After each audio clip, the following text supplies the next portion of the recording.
Então, nós precisamos entender que o Evangelho de Jesus, o Evangelho que Jesus nos apresenta, ele é simples e ele é completo. Por que ele é simples? Porque ele nos convida, ele nos faz um convite para o recebermos e o aceitarmos. Então é algo simples.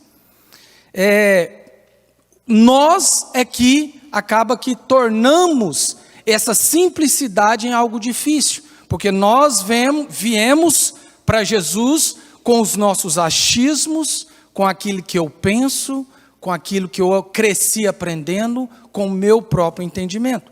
Mas aqui nós não vamos mencionar sobre doutrinas, apenas sobre o Evangelho de Jesus. Tem opiniões diferentes acerca de alguns assuntos, porém, nós vamos falar sobre o Evangelho de Jesus. Por que ele é completo? Ele é completo porque a obra que ele realizou, ela foi completa.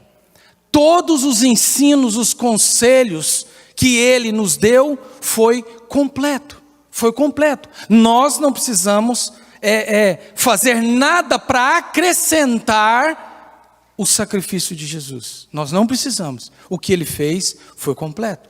Então, a renovação da nossa mente, eu gosto muito de mencionar sobre isso, porque nós somos um povo que precisa renovar a nossa mente. Porque todos os dias nós somos bombardeados de informações. E essas informações, muitas das vezes, têm o poder de tirar de nós as essências, as purezas do Evangelho. Então, eu preciso passar a minha mente por um filtro. Eu preciso passar um filtro em mim mesmo e pensar como eu estou no Evangelho.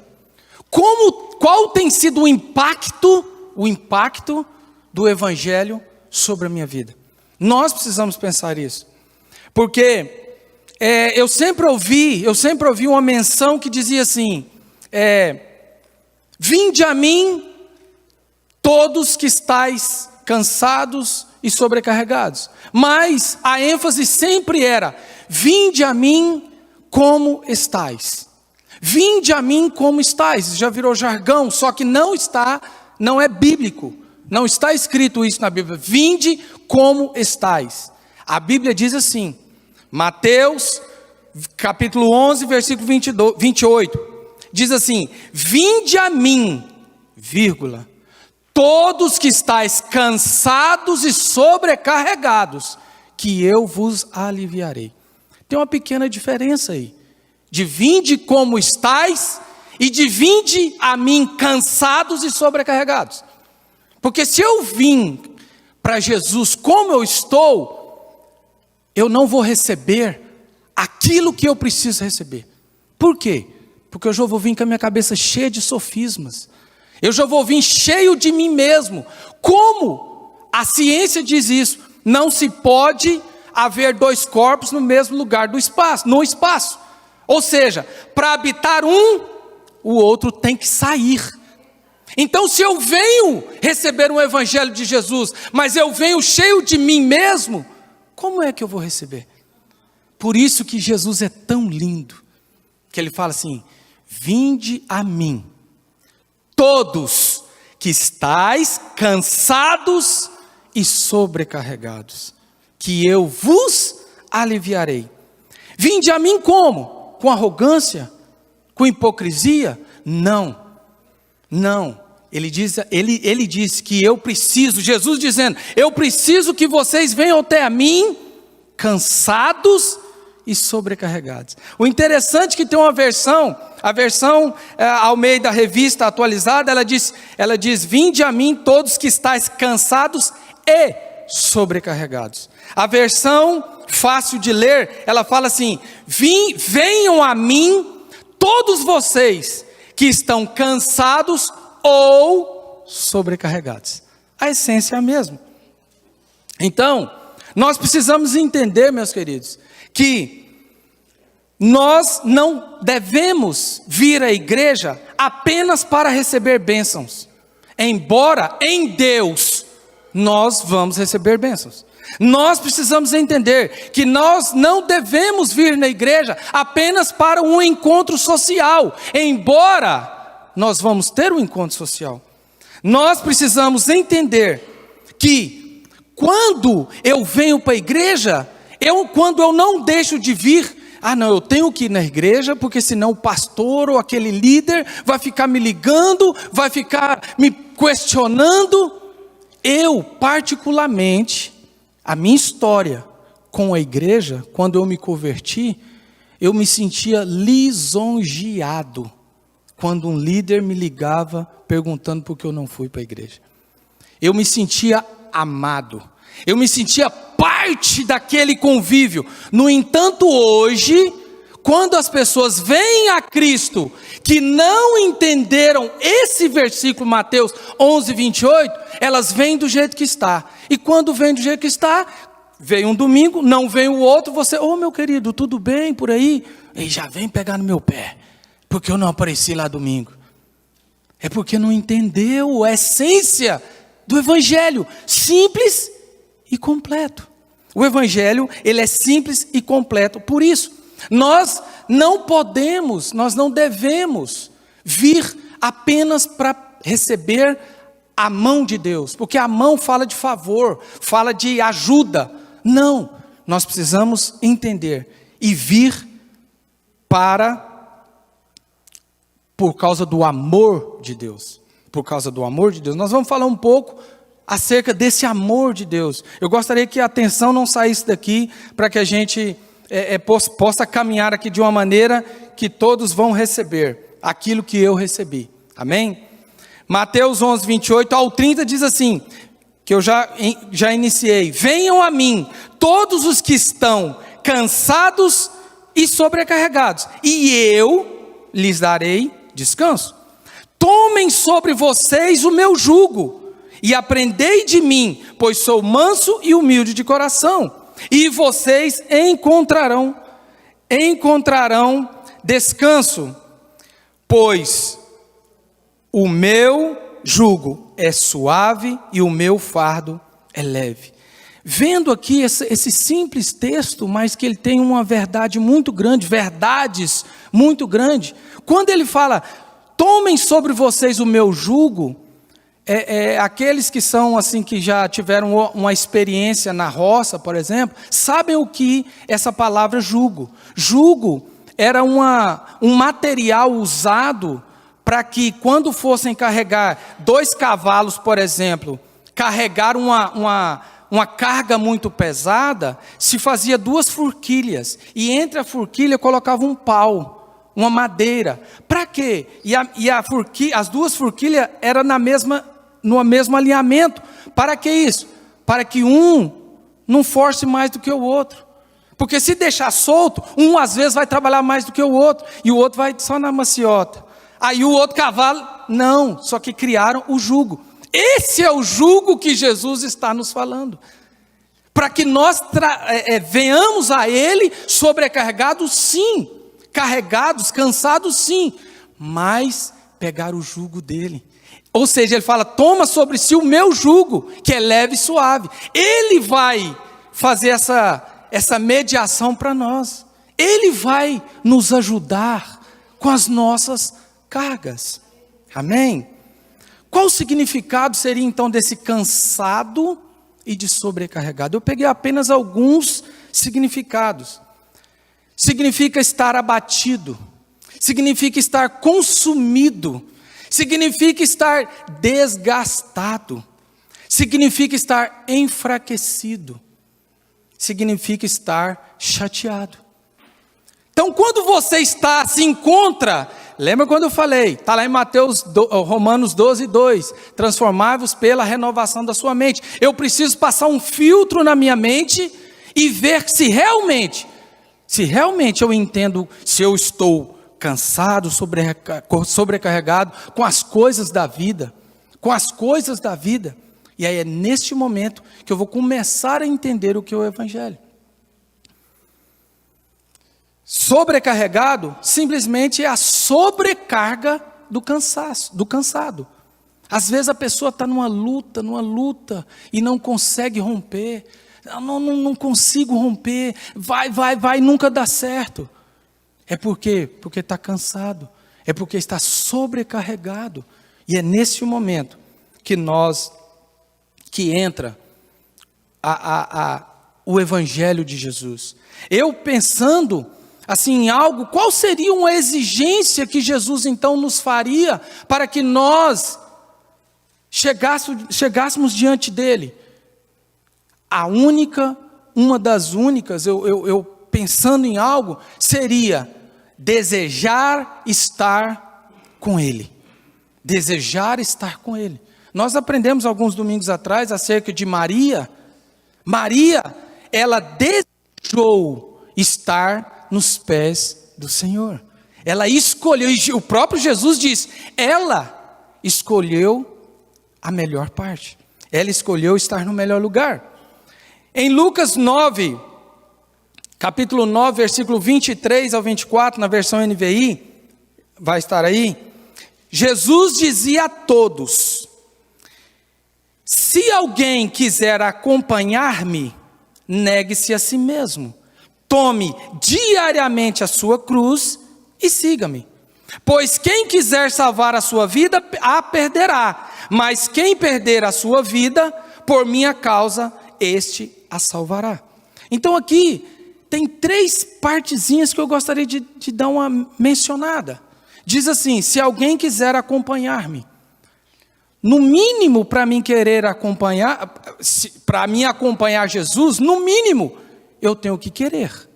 Não faz sentido eu acompanhar alguém que eu não quero acompanhar. Então Jesus ele chama, se alguém quiser acompanhar-me. Se alguém, esse se é tão interessante, porque ele dá a livre escolha para qualquer um de nós.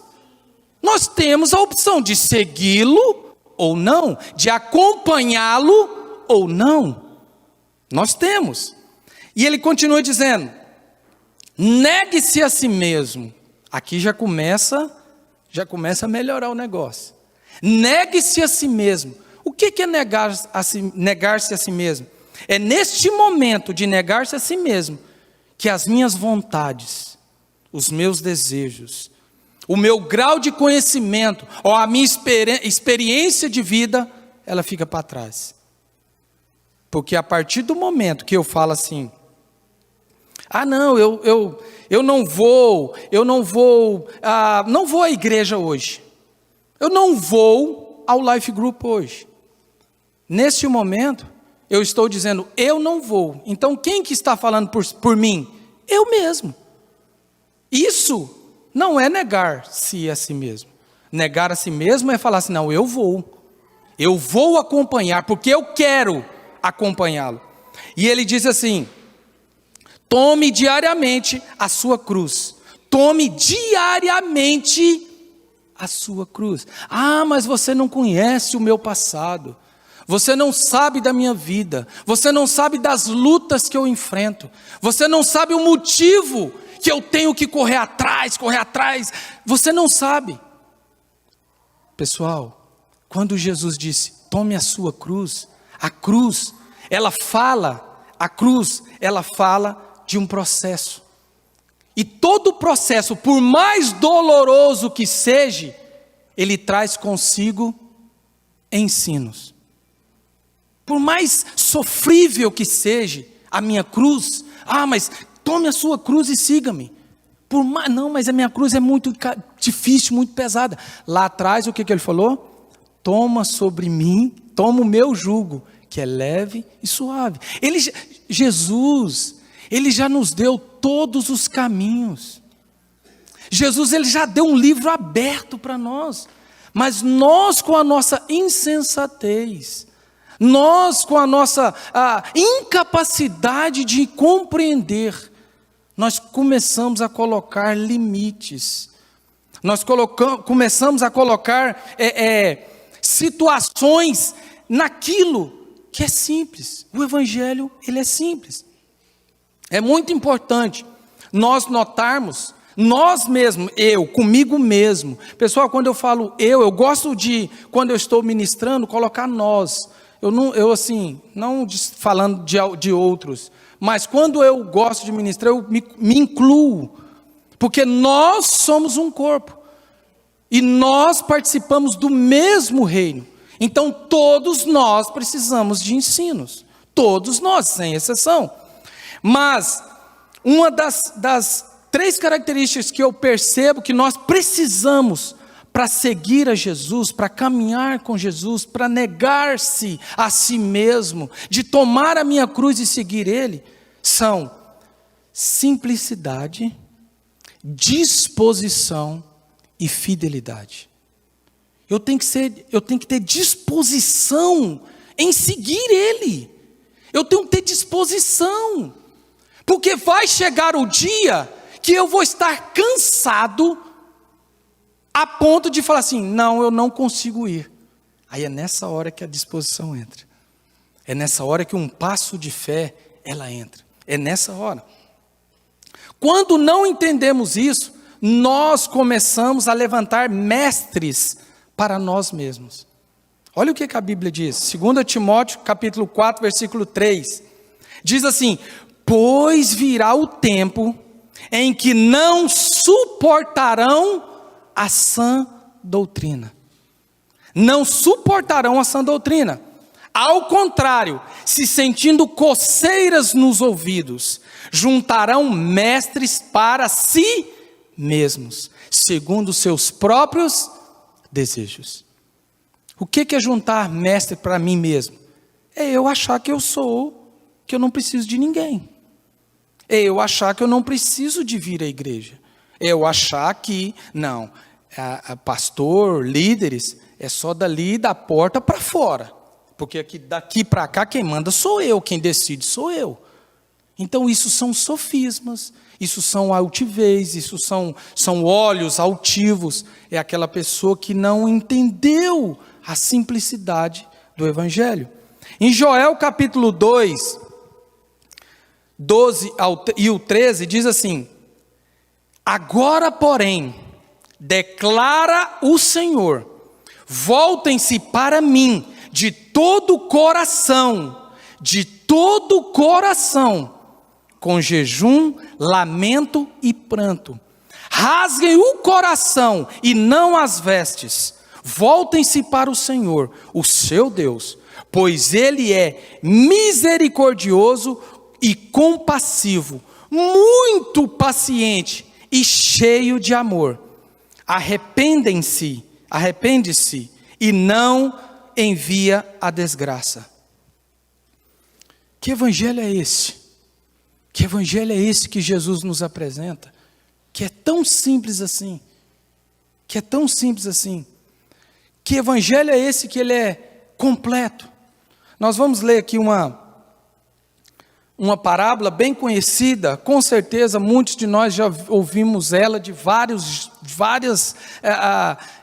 maneiras até, trazendo vários estudos sobre ela, mas já tem um período que eu tenho recebido isso e falei assim, o dia que eu tiver oportunidade, eu vou mencionar isso, porque são pontos que vão trazer uma noção melhor para cada um de nós, acerca da simplicidade e da complexidade do Evangelho. Lucas capítulo 15, do 11 ao 32. Diz assim, Jesus, eu acredito que vai ter ali na tela. Lucas capítulo 15, versículo 11 ao 32. Jesus, na realidade eu pulei algo aqui. Capítulo 15, versículo 1 e 2. Que é para nós criarmos uma base de como, o porquê e para quem Jesus estava pregando. Lucas capítulo 15, versículo 1 e 2. Diz assim, todos os publicanos e pecadores estavam se reunindo para ouvi-lo. Publicanos eram aqueles que na época cobravam impostos, então eles não tinham uma boa referência para a população. As pessoas olhavam eles com uma certa discriminação. E os pecadores, que são pecadores. Versículo 2, mas os fariseus e os mestres da lei ou criticavam. Este homem recebe pecadores e comem com eles. Os fariseus eram aqueles que expressavam uma certa caridade que não possuíam. Eles expressavam, mas não era do coração. Eles eram aqueles que seguiam estritamente as leis. As leis, para quem não sabe ou nunca viu, nunca leu, no Antigo Testamento tem mais de 600 leis. Então aqueles fariseus, eles e os mestres, eles andavam somente na lei. Na lei. Errou, pecador miserável. Errou, vai para o inferno. Era desse jeito. Era em cima da lei. E tinha os pecadores, que eram aqueles que não importavam, que só vinham ao Pai quando precisava. Lucas capítulo 15, do 11 ao 32. Jesus continuou. Um homem tinha 2 filhos. O mais novo disse ao pai: Pai, quero a minha parte da herança. Assim, ele repartiu sua propriedade entre eles. Não muito tempo depois, o filho mais novo reuniu tudo o que tinha e foi para uma região distante. E lá desperdiçou os seus bens vivendo irresponsavelmente. Depois de ter gasto tudo, houve uma grande fome em toda aquela região. E ele começou a passar necessidade. Por isso foi empregar-se com um dos cidadãos daquela região, que o mandou para seu campo a fim de cuidar de porcos. Ele desejava encher o estômago com as vagens de alfarrobeira que os porcos comiam, mas ninguém lhes dava nada. Caindo em si, ele disse: Quantos empregados de meu pai têm comida de sobra? E eu aqui morrendo de fome? Eu me porei a caminho e voltarei para meu pai, e lhe direi: Pai, pequei contra o céu e contra ti, mas não sou digno de ser chamado teu filho. Trata-me como um dos teus empregados. A seguir, levantou-se e foi para o pai. Estando ainda longe, seu pai o viu cheio de compaixão, e correu para o seu filho, e o abraçou e o beijou. O filho lhe disse: Pai, pequei contra o céu, contra ti, não sou digno de ser chamado seu filho. Mas o pai disse aos seus servos: Depressa, tragam a melhor roupa e vistam nele. Coloquem um anel em seu dedo e calçados em seus pés. Tragam um novilho gordo e matem-no. Vamos fazer uma festa e comemorar. Para este meu filho que estava morto e voltou à vida. Estava perdido e foi achado. E começaram a festejar. Enquanto isso, o filho mais velho estava no campo. Quando se aproximou da casa, ouviu música e dança. Então chamou um dos servos e perguntou-lhe o que estava acontecendo. Este lhe respondeu: Seu irmão voltou e seu pai matou o novilho gordo, porque o recebeu de volta, são e salvo. O filho mais velho encheu-se de ira e não quis entrar. Então seu pai saiu e insistiu com ele. Mas ele respondeu ao seu pai: Olha, todos esses anos tenho trabalhado como um escravo ao teu serviço, e nunca desobedeci às suas ordens. Mas tu nunca me deste nem um cabrito para eu festejar com os meus amigos. Mas quando volta para casa esse teu filho, que esbanjou teus bens com prostitutas, matas o novilho gordo para ele? Disse o pai: Meu filho, você está sempre comigo, e tudo que eu tenho é seu. Mas nós tínhamos que comemorar e alegrar-nos, porque esse teu irmão estava morto e voltou à vida, estava perdido e foi achado. Amém? Eu fiz questão de ler toda essa parábola, porque alguns às vezes nunca ouviram, né? Eu poderia citar apenas os tópicos, mas eu falei, não, tem muitas pessoas que estão vindo agora para o Evangelho, estão começando a vir na nossa igreja, então é bom para que todos entendam, ouçam toda a parábola. Uma pergunta que me veio ao coração: qual desses dois filhos estava no pecado? Qual desses dois filhos estava no pecado? A princípio, todos nós somos rápidos em mencionar ao filho que pediu herança do pai. É o filho que pediu herança do pai.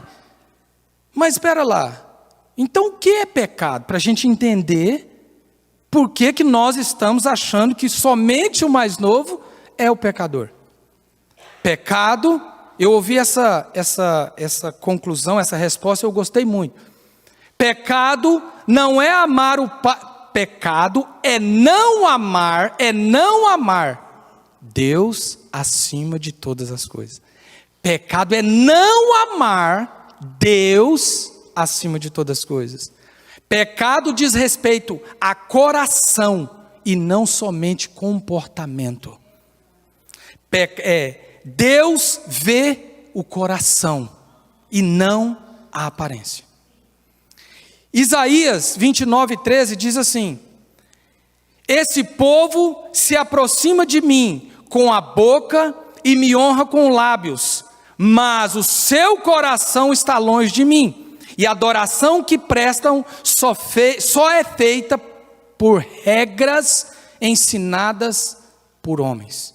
Jesus deu ênfase nesse texto de Isaías, lá em Mateus 15:8. Esse povo me honra com os lábios, mas o seu coração está longe de mim. Então aqui eu quero tentar que a gente entenda melhor acerca do que é pecado.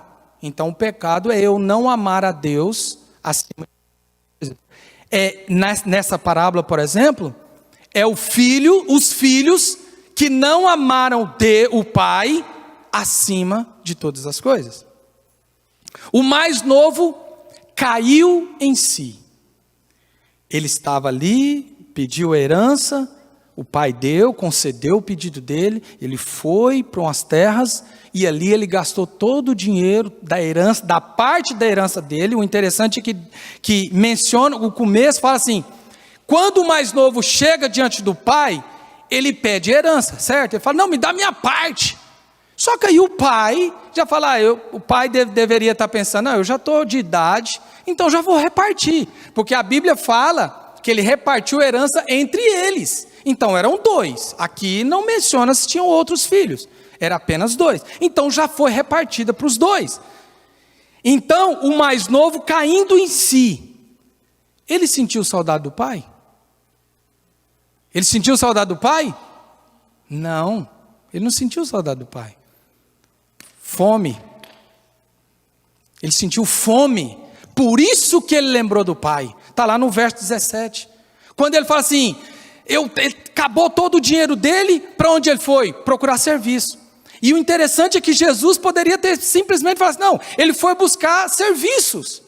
Algum serviço, cortar grama, cortar árvore, sei lá, qualquer coisa. Mas o que Jesus fala? Foi dar comida para porcos. Porcos, naquela época, era o animal mais imundo que se existia. Então ele foi na mais baixa das profissões. E aí o que ele, quando estava dando ali alimento para os porcos, o que ele sentiu? Fome. Aí de que ele lembrou? Nossa, meu pai, gente, meu pai é cheio de funcionários. Meu pai tem muitos empregados. E eles têm muita coisa de comer. E eu estou aqui passando fome. Ah, eu vou lá no meu pai. Mas o que ele lembrou primeiro? Fome. Ele não sentiu saudade do pai dele. Ele não falou: nossa, mas que saudade daquele abraço do meu velho. Que saudade do bigodão na minha nuca. Não foi isso não. Fome. Ele foi pelo pai porque ele estava com fome. Caindo em si. Lembra lá atrás que eu falei do filtro? Ela vai se encaixar a mensagem. Ela vai se encaixar. Lá atrás, Jesus disse: vinde após mim, todos os que estão cansados e sobrecarregados. Esse menino estava como? Cansado. Ele se sobrecarregou. Ele errou. Ele se sobrecarregou. Ele gastou todo o dinheiro, ele gastou tudo que ele tinha. Aí ele lembrou do pai. Ah, caindo em si, lembrou do meu pai. Ele foi até o pai dele. Mas, aí a gente fala, não, mas esse seria o pecador. Esse seria o pecador. Mas e o irmão mais velho? O irmão mais velho, quando ele chega ali, está o dia inteiro trabalhando, que ele vem, está lá a festa, tuf, tuf, tuf, lá à frente. O que é aquilo lá, gente? O cara, e seu irmão chegou, cara, seu irmão está aí, seu pai mandou matar um ovilho gordo. O cara também botou lenha da fogueira, né? Não, mandou matar uma ovelha aí, duas cabecinhas de porco. Não, mandou matar um novilho gordo. Então ele estava no jeito, bonito. O que o mais velho pensou na hora? Ah, não, aí não, hein? Eu trabalho esse tanto de tempo aí, gente. Eu estou aí sempre na labuta com meu pai. Meu pai pega, dá minha parte, o cara pede a parte dele, vai embora, gasta tudo, e volta ainda dá um novilho para ele, tinha que der nele. Mas aí a gente sente o coração do mais velho. O coração do mais velho estava onde? Estava onde? Nas coisas.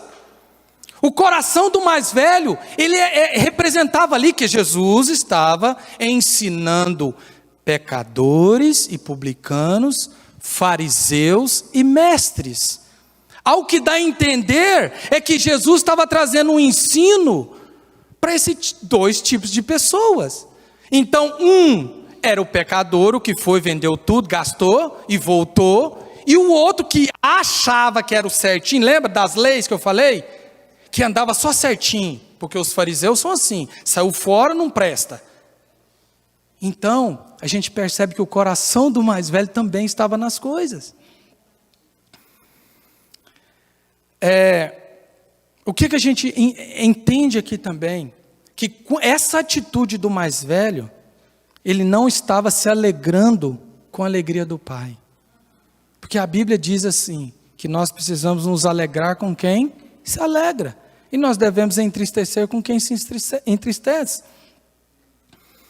Mateus 22, do 36 ao 38, diz assim, mestre, alguém indagando Jesus. Jesus diz, aí a pessoa pergunta, mestre, mas qual é o maior mandamento da lei? Respondeu Jesus, ame o Senhor, o seu Deus, de todo o seu coração, de toda a sua alma e de todo o seu entendimento. Este é o primeiro e maior mandamento. Amar a Deus acima de todas as coisas. Uma pergunta que eu faço para todos nós. Qual desses dois filhos tem sido nós? Nós temos sido um filho que vive a vida como a vida leva? Lá de fora, não importa, não quero, não quero. Ou aquele, não, mas eu segunda na igreja, o que me pede, estou lá.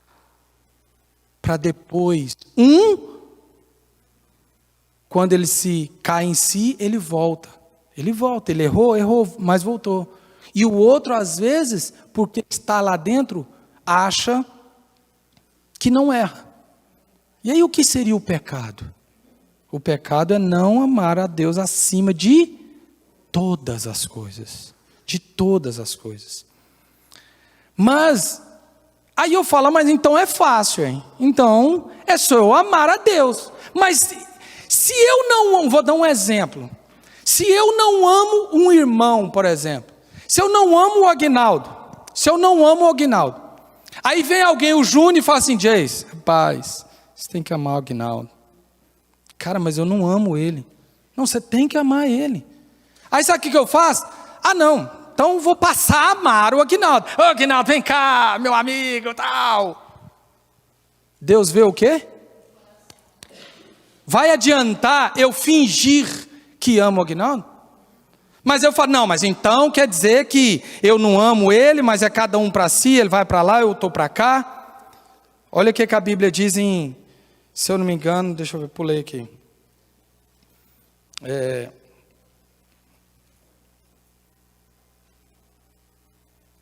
Que a Bíblia diz que se eu disser orando para Deus, que amo a Deus, mas não amo o meu irmão, eu sou o quê?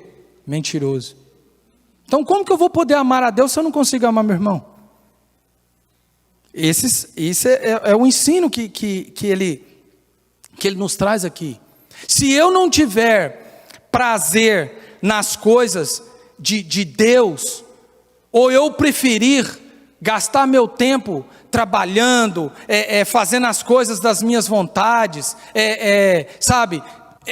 gastando meu tempo sem lembrar do nosso Deus, sem querer amá-lo, eu não vou conseguir. Eu não vou conseguir, porque o nosso coração, ele não funciona de uma maneira ama, não ama. Deixa de amar? Não é assim que funciona. Mas agora que vem o quê? Entra a graça. Esse pai, ele não deixou de amar o filho mais novo. E da mesma forma ele não deixou de amar o filho mais velho. Ele não deixou de amar. Por quê? Porque a graça estava. A graça desse pai. E o que é a graça? É o favor imerecido. Esses dois filhos, eles não mereciam o favor do pai. Porém, eles recebiam pela graça. O mais novo, ele ficou por um tempo gastando tudo de uma forma ilícita. E o mais velho, ele chegando, melhor dizendo, o mais novo, ele chegou a pensar que era melhor o pai ter morrido. Entre outras palavras, ele chegou diante do pai dele e falou: pai, já que você não vai morrer, me dá logo a minha parte. Você não vai morrer. E aí o interessante, olha o que o pai, olha a graça, que é o favor imerecido desse pai para com esse filho. Quando o pai, diz a parábola, que o pai ficava na esquina, de longe, esperando o filho vir, ok? Ele ficava de longe vendo, ele vai vir, um dia ele vai vir, na expectativa que ele vai vir. E aí um dia, ele apareceu. E esse pai, o que ele fez? Correu. Sabe o interessante? Que se a gente for ver até os filmes da época de Jesus, como que era a roupa deles? Vestido. E um patriarca, crianças poderiam correr, ou mulheres tal, mas um patriarca, da estrutura desse homem, ele correu. Ele, de certa forma, ele fez algo de vergonha, porque ele teve que, levantar na água, e correr, vem cá, mas pera lá, uma pergunta, ele correu para qual filho? Para qual tipo de filho? Qual tipo de filho? Que estava perdido, mas foi para um filho que estava vindo com todas as graduações, que se formou na escola de Harvard, e veio, meu filho, foi? Ou foi, não, melhor dizendo, às vezes foi um filho que saiu, pegou a herança e foi, e multiplicou ela, multiplicou, e chegou com carros importados, aquela coisa mais linda. Foi? Não, foi para um filho que queria ter visto ele morto. Um filho que falou assim: pai, eu queria que você tivesse morto, só que você não morre, então me dá minha parte logo que eu vou vazar. Olha para vocês verem o que é a graça. O que é a graça? Que graça é essa? Essa graça representa esse pai. Mas espera aí, se eu for diante do meu pai, mas e meus erros, e os meus pecados, e as minhas lambanças? Esse pai, ele não se importou. A primeira coisa que ele fez foi abraçar e beijar ele, porque ele estava sujo. Imagina, ele estava com um porco, ou seja, ele estava fedendo, literalmente. E o pai não se importou. O pai abraçou ele, beijou, e ele: pai, peguei contra o céu, cala a boca, me abrace. Isso é que ele fez. E isso é que o pai, nosso pai, ele quer fazer por nós. Porque nós, com a nossa limitação, que às vezes fala assim: não, mas eu não vou lá não, eu só vou buscar o pai quando eu resolver minha vida. quando eu me organizar, não, quando eu deixar esse pecado, quando eu deixar esse vício, aí eu vou. Não precisa disso, porque o evangelho é completo. A morte de Jesus foi completa. Você não precisa acrescentar nada, porque o que ele fez foi completo.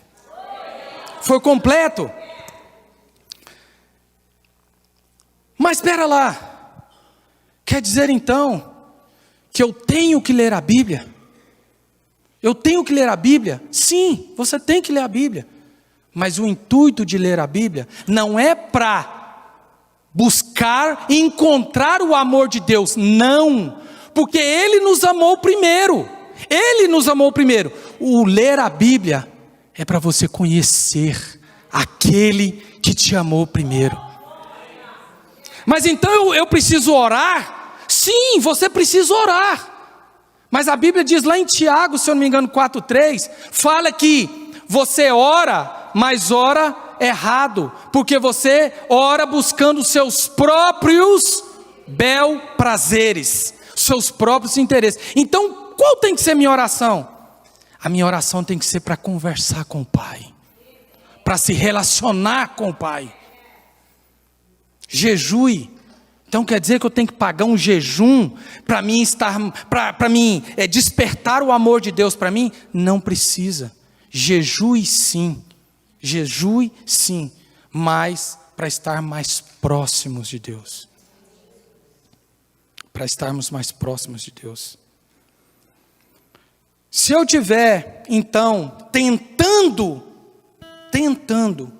encontrar o amor de Deus, agora então, eu ouvi hoje cedo que eu preciso buscar o amor de Deus, porque eu não quero ir para o inferno.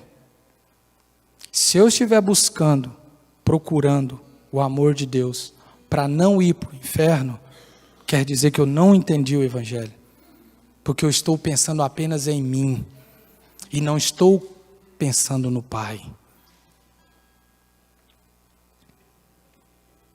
Nós vamos ouvir uma canção agora. Eu gostaria que vocês fechassem os olhos e ouvissem a letra dessa canção, que ela diz assim, uma oração: Pai, eu estou aqui, olha para mim, eu estou desesperado por Ti.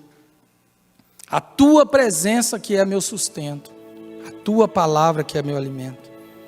E ele, o próprio Deus, responde: vem meu filho amado, vem em meus braços descansar. Feche seus olhos. Em alguns momentos quando a gente ainda não entende essa simplicidade do Evangelho, quando Jesus chama que nós precisamos vir até Ele do jeito que estamos, sobrecarregados e cansados, a gente se não qualifica, porque nós estamos sujos no pecado. A Bíblia diz que onde abundou o pecado, superabundou a graça. Então não importa o seu pecado, não importa o nosso pecado, o que importa é o sacrifício que Ele fez por nós.